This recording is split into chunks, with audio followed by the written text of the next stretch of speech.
So Dan, what do you want to call this show? I don't know.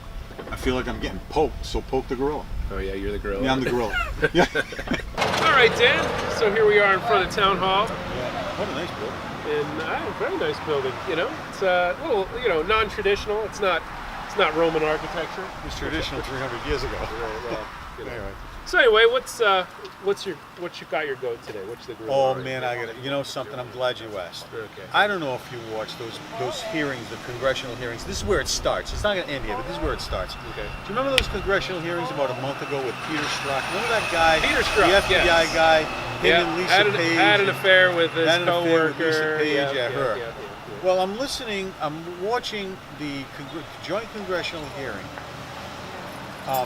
speaking to him about the issues with his bias, et cetera, et cetera. Mm-hmm. And look, everybody has the right in the world to defend themselves, and he had every right in the world to defend himself.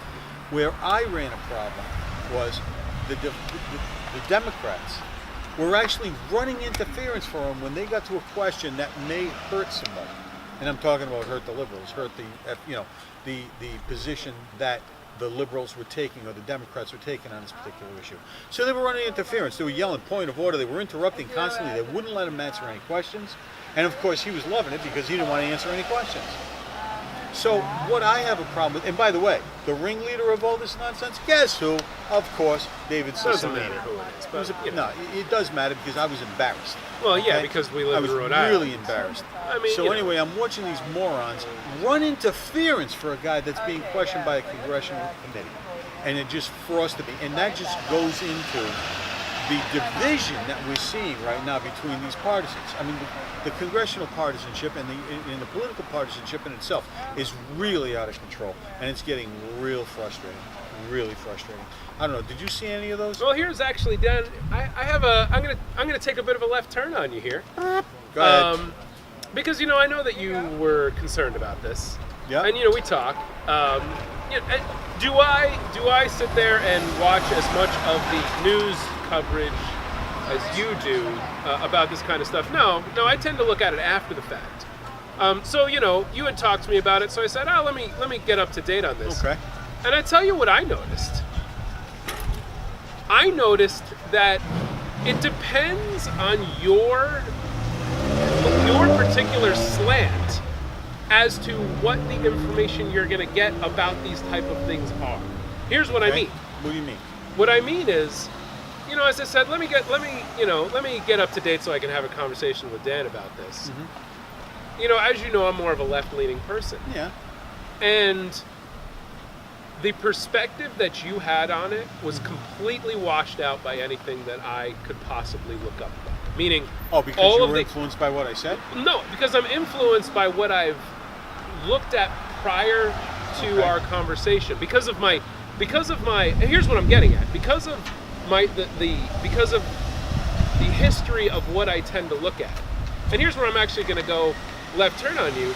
I actually want to talk maybe a little bit more, or I want to highlight not so much the role of our perspective on government, but how that perspective is actually influenced by the technology we use. Okay. Because I tell you, I mean, like as I looked at anything about the Peter Strzok, and look, if we were to get into it, we would disagree because, I did feel as though I would criticize a lot of the Republican questioners in this instance because to my point, a lot of the news coverage that pops up in my searches supports that. But how can you, let me ask you a question. Let me ask you a very basic question, okay? How can anybody say that this man, when he walked into that investigation, he's investigating a guy that he outwardly said he hated, and he dropped F-bombs on and all sorts of... How can anybody in their right mind believe that he leaves that prejudice at the door? How is that possible as Absolutely a human being? not. Exactly. But the point is... And to watch the Democrats defend him was making me nuts. Anyway, well, yeah, because you don't support him. And again, this is... that you don't support that side of the argument. That's probably... Not him is the wrong one. You don't support that side of the argument. Yes. But you don't. Of what argument? But the part of the argument that he is on, let's say, because let's face it. Oh, that I don't support the argument that he can leave that at the door? You're right, I don't. Well, right, because nobody can. That's Right. the problem. And Except the and Democrats. if we're being generous, half of this country right now Yes. would be on the side of having a bias against the against No, the people they I were. would say, yeah, you, But yeah, again, you're right. You're now right. we're You're now absolutely we'd right. be playing statistical Yeah, there's no jeopardy point in again. that. Yeah, you're right. And You're it absolutely doesn't right. really matter. I'll, Let's just say for the sake of argument, it's half. Yeah. So that means that we're going to say half of the country cannot be involved in things like or objective. objective because but on the other side, if you're supporting in this instance the president, well then your bias is going to be to attack certain things that the other side might not. So arguably you need people on both sides anyway. Oh no, I agree. You're absolutely right. So, there has to be so why there has to be demonize? some Let's partisanship. demonize the people that were too pro.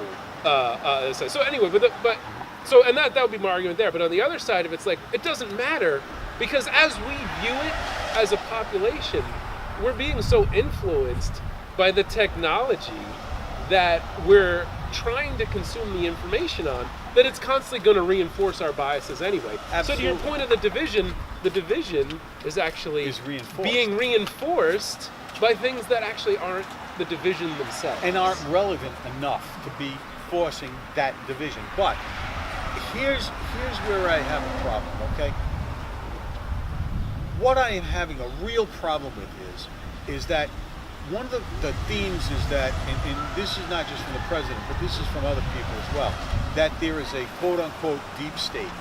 And whether you agree that this deep state or not is really irrelevant, but I wanted to make mention to it because what happened with Peter Strzok and Lisa Page and Comey and Brennan and Clapper and all that nonsense supports a deep state. It supports what the administration is saying, and that bothers me because, listen, I am the last person in the world that wants to be insulated from that stuff because prior to social media, prior to the internet, we were insulated from all of that. Sure. And we were happy and done. Okay? Now we're getting all sorts of information, and it's making such a situation that we see, or we're lifting the covers. And when I see with some things, a lot of things, that when they lift the covers, it makes me want to yak. Yeah. And that's just frustrating. It's very, very frustrating. And especially when you have a congressional hearing that is supporting that nonsense. And I guess that's where right, and where I'm going. It's not necessarily that I'm that issue itself is the big problem. That is symptomatic of a bigger problem. I agree, and I would actually say that again, the tools that we're using are actually exacerbating it. Yep. And here's where I would bring it back around and say, you know what alleviates that? You know what helped me get both sides of this? What?